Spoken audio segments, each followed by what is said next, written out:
YouTube channel. Balik lagi ke konten Nanas Tips. Aku bakal share tips yang udah pernah aku jalani dan puji Tuhan berhasil di aku. Berhasil menuntaskan sebuah cerita ya, bukan berhasil membuat saya sukses. Oh ya, kalau misalnya kalian mau nanya tentang kepenulisan sama aku, bisa di DM Instagram atau misalnya di Wattpad Nanas Sinar Mata. Aku pasti bakal jawab ataupun aku bakal buat sebuah konten seperti ini. Siapa tahu pertanyaan kalian itu membantu orang-orang di luar sana gitu kan. Jadi ini akunnya Cia85 yang ini. Dia bilang gini, "Permisi Kak Anas, boleh minta tips buat jadi penulis gak? Aku ini kan membuat cerita, tapi selalu gagal terus. Entah alurnya yang gak nyambung, sampai aku hapus. Atau kosakatanya yang kurang pas. Jadi pusing sendiri," kata dia. Nah terus aku tanya dong, boleh banget, aku bilang gitu kan, bisa dispesifikasikan nggak kamu tuh mau dibahas yang bagian mana gitu, bingungnya tuh di bagian mana, kayak poin-poin pentingnya aja Kak. Nah oke, aku bakal bahas tentang poin-poin pentingnya. Jadi gini, kalau misalnya Kak teman-teman tuh udah mulai kepikiran pengen nulis tapi bingung mulai dari mana, artinya kan sudah ada sesuatu yang mendorong teman-teman untuk memiliki perasaan gue pengen nulis nih gitu kan. Pasti adalah sekelebat imajinasi yang kalian dapatkan, entah itu kalian nonton film atau baca cerita atau kisah nyata kalian yang pengen kalian tulis ke sebuah cerita. Pokoknya apapun itu, hal-hal sederhana yang memberangkatkan kalian untuk gue pengen nulis gitu. Nah kalau misalnya itu sudah muncul di dalam kepala teman-teman, artinya ya memang ide pokok itu sudah ada di dalam sini. Cuman Kak, idenya tuh sudah ada, bahkan banyak. Kalau bisa nih kepala dipecahin, udah tumpah-tumpah tuh imajinasi. Tapi bingung nuanginnya tuh gimana? Nah aku bakal share hal yang pertama kali harus kamu lakukan kalau misalnya kamu bingung. Satu, ketuhanan yang Maha Esa. Enggak. Yang pertama kalian harus lakukan adalah tulislah scan yang menurut kalian menyenangkan. Gini loh, kalau misalnya kalian mau mulai nulis, nggak usah langsung kepikiran atau berpikir keras gimana ya nulis dari awal, tengah, sampai akhir. Nggak usah mikirin itu gitu loh. Jangan terlalu ngebebani diri. Karena menulis yang menyenangkan itu adalah menulis yang berangkat dari hati. Ya kan, kalau misalnya kalian mau mulai nulis, mulailah dari hal yang kalian senangi gitu. Misalnya ide-ide yang ada dalam kepala kalian tuh sesederhana, kalian tuh pengen banget nulis cerita tentang dosen dengan mahasiswanya gitu kan. Nah yang ada di dalam bayangan kalian itu yang memunculkan gue pengen nulis nih gitu. Yang ada di dalam bayangan kalian itu kayak adegan si ceweknya nih jatuh dari tangga, itu kesenggol sama dosennya, tapi dosennya tuh pergi aja gitu, nggak minta maaf karena buru-buru pengen pergi gitu.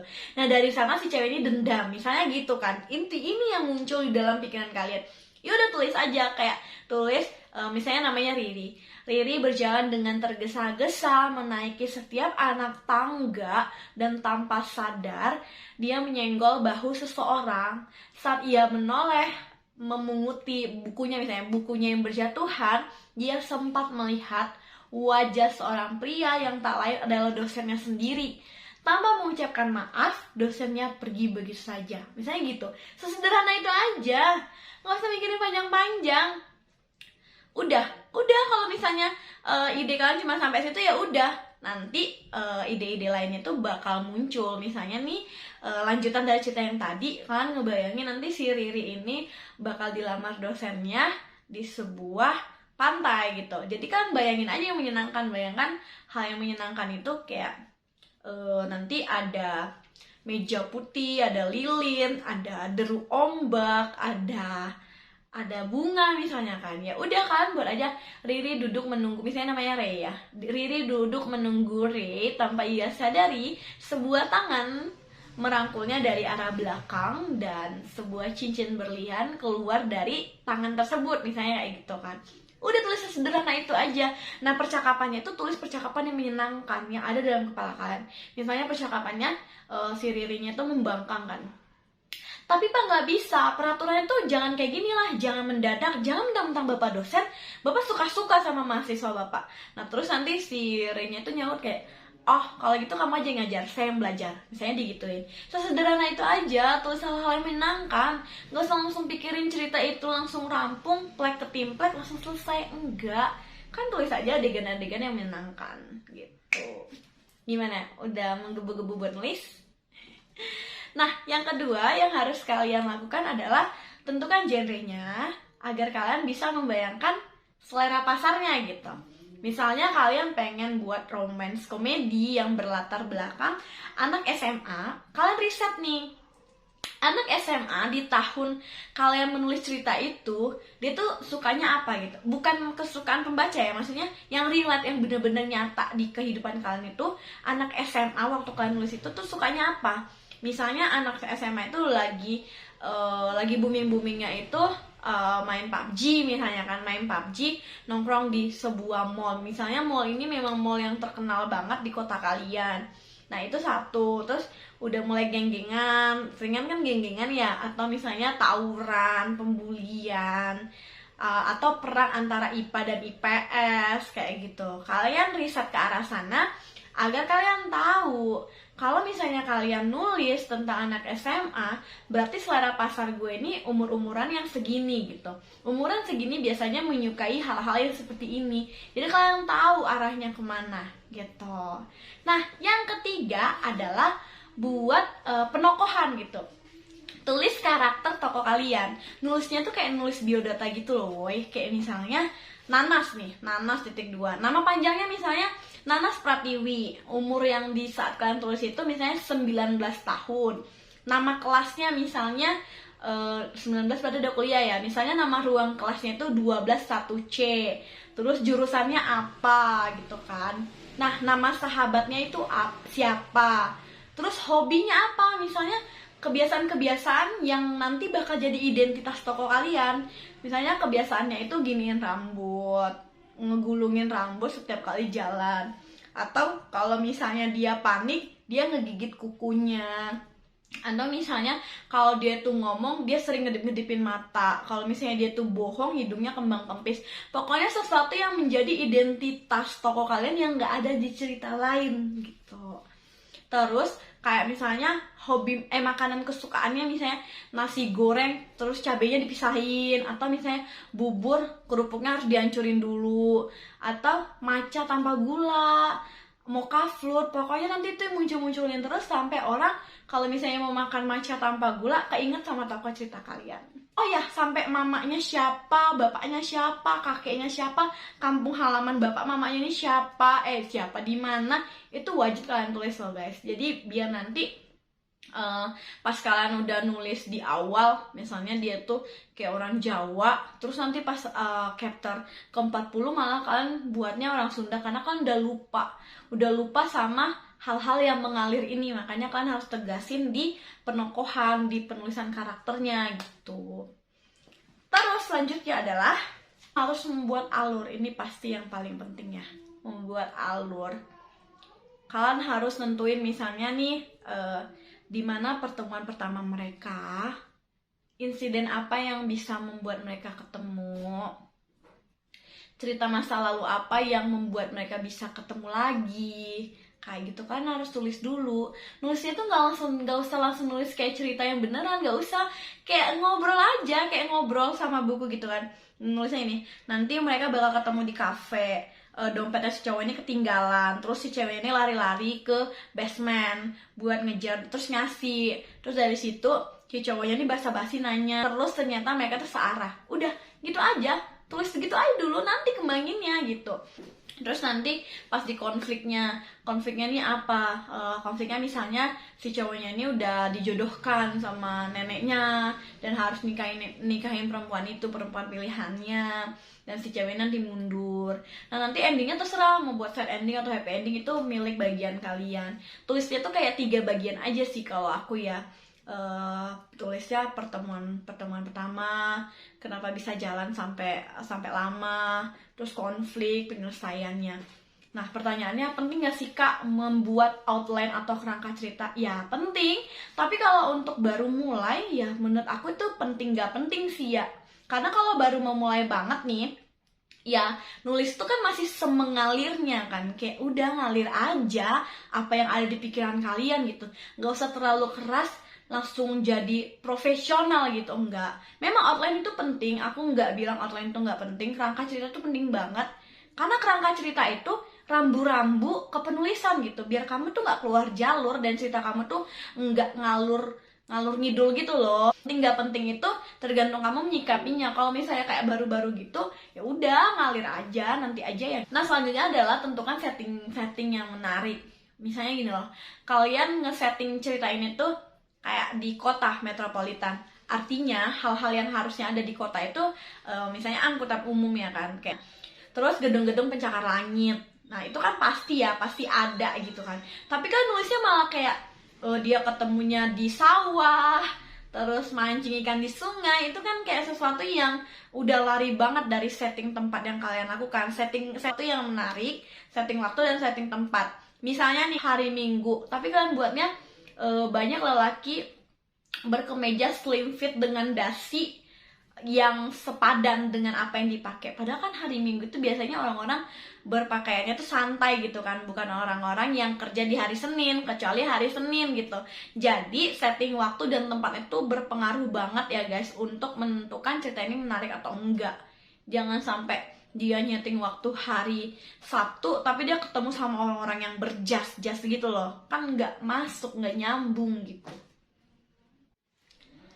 Lalu tentukan sudut pandang. Kalian tuh harus konsisten guys. Kalau di awal kalian sudah memakai sudut pandang orang pertama, berarti kalian itu makainya itu si akunya ini yang bercerita gitu. Kalau misalnya kalian buat sudut pandang orang kedua, ya sudut pandang orang kedua aja. Kalau misalnya kalian buat sudut pandang orang ketiga, berarti ada yang menceritakan si tokoh-tokohnya ini. Jangan sampai kayak misalnya di chapter 1 kalian pakai sudut pandang 1, di chapter 5 kalian pakai sudut pandang 2, di chapter 10 kalian pakai sudut pandang yang ketiga. Karena kayaknya pembaca nggak suka gitu loh kalau misalnya sudut pandangnya tuh campur aduk. Ya pokoknya konsisten aja. Kalau misalnya pertama kali kalian mempublikasikan cerita itu kalian pakai sudut pandang orang pertama, ya berarti aku kamu gitu. Kalau aku nih, aku kasih tips ya, antara sudut pandang orang pertama dengan sudut pandang orang ketiga, aku tuh lebih senang pakai sudut pandang orang ketiga. Dia tuh lebih luas, menyakupnya tuh lebih luas gitu loh. Kalau sudut pandang orang pertama kan berarti nyeritainnya tuh dari si sudut akunya gitu. Si akunya ini ya udah luasan dirinya aja gitu. Agak susah untuk menggandeng perasaan yang si pemeran pembantunya atau tokoh lawan mainnya gitu. Sedangkan sudut pandang orang ketiga itu lebih luas aja. Nah selanjutnya adalah buatlah dialog yang menarik. Aku bakal kasih contoh dialog yang menarik itu berangkat dari kebiasaan-kebiasaan si tokonya. Misalnya kebiasaan si tokoh cewek ini, dia itu suka banget sama matcha tanpa gula. Sedangkan si cowoknya ini nggak suka sesuatu yang pahit gitu kan. Nah terus pas di cafe mereka kayak ketemuan gitu kan. Terus cowoknya bilang gini, apa enaknya sih matcha tanpa gula? Tanya Rigel misalnya kan. Terus si ceweknya nyautin, apa enaknya bubur dipisah-pisah gitu toppingnya, digituin kan sama si ceweknya. Terus si Rigel nyaut lagi, ya biar rapi aja, gue suka rapi kan gitu. Nanti nyaut lagi si ceweknya, ya gue suka tuh yang gak manis, lo gak bisa nyetarain standar lo di kehidupan gue, misalnya kayak gitu. Pokoknya hal-hal yang menyenangkan atau percakapan kalian sama pacar kalian atau cuplikan di TikTok itu bisa loh dijadikan kayak percakapan-percakapan di cerita kalian. Jadi ya memang harus riset, harus berkembang juga, harus kayak menggali lagi gitu loh. Kalau misalnya kalian nggak punya pengalaman ngobrol seasik itu, kalian bisa nonton YouTube, nonton podcast, itu kan bisa ya. Bukan berarti aku nyuruh kalian plagiatin konten-kontennya, bukan, tapi ngambil sesuatu yang bisa membuka imajinasi kalian lebih luas lagi gitu. Intinya sih ngalir aja nulis itu, berangkat dari hati, berangkat dari keresahan kalian, atau misalnya kalian itu punya mafia, misalnya orang tua kalian terlalu ngekang kalian bisa nulis itu kok. Berisik. Nulis itu kan nggak selalu harus kayak nyenangin pembaca, nggak harus selalu kayak apa ya yang bakal disukain orang-orang, enggak. Nulis itu yang paling cepat gitu ya, maksudnya yang paling cepat berproses itu adalah nulis yang berangkat dari keresahan kalian gitu. Misalnya orang tua kalian kayak gitu, ngelarang kalian milih jurusan kuliah, ngelarang kalian kuliah di luar kota dengan alasan ini itu. Nggak harus selalu tentang cerita romance kok, nggak harus tentang cerita yang lagi banyak diperbincangkan di dunia Wattpad misalnya, atau di dunia Twitter, TikTok segala macam. Enggak. Kalian harus selalu ingat, nulis itu harus berangkat dari hati gitu. Jadi yang harus kalian senangi ya hati kalian dulu, diri kalian dulu gitu. Jangan terlalu mikirin gimana ya nanti laku gaya di pasaran. Kalian harus selalu ingat kalau setiap tulisan akan menemukan pembacanya gitu. Nah, semua tips-tips ini itu nggak bakal berguna kalau kalian nggak praktik gitu. Ayo praktik. Kalian tuh tinggal nulis, scan yang kalian senangi yang ada di dalam imajinasi kalian. Tulis aja kayak Nanas .2, kamu udah makan, Re, udah nih, terus Nanas lagi, pakai lauk apa gitu, sederhana itu aja. Nanti pelan-pelan kita belajar strukturnya, pelan-pelan kamu jadikan percakapan kayak naskah drama itu kamu buat kayak ke dialog tag, misalnya .2, kamu udah makan, tanya Raymond, itu kan udah 1 bait kayak gitu kan udah termasuk nulis kan gitu. Ayo nulis guys, ayo, tulislah sesuatu yang meresahkan dalam kepala kalian. Kasihan ini imajinasi kalian tuh udah banyak sebenarnya kan. Kasihan kalau misalnya dia sampai tumpah nggak dituliskan dalam sebuah kata. Oh ya, satu lagi aku ngasih tips tentang buat dialog yang menyenangkan itu, kalian bisa dengerin dari lagu juga. Itu kan ada kata-katanya ya kan. Kalian bisa dengerin dari lagu. Makanya banyak sih sebenarnya ruang-ruang inspirasi. Kalau kalian mau nyari, jangan bilang gak bisa sebelum kamu nyoba ya. Jangan bilang, udah nyoba kak berkali-kali tapi tetap gak bisa. Ya, bangkit berkali-kali lagi gitu.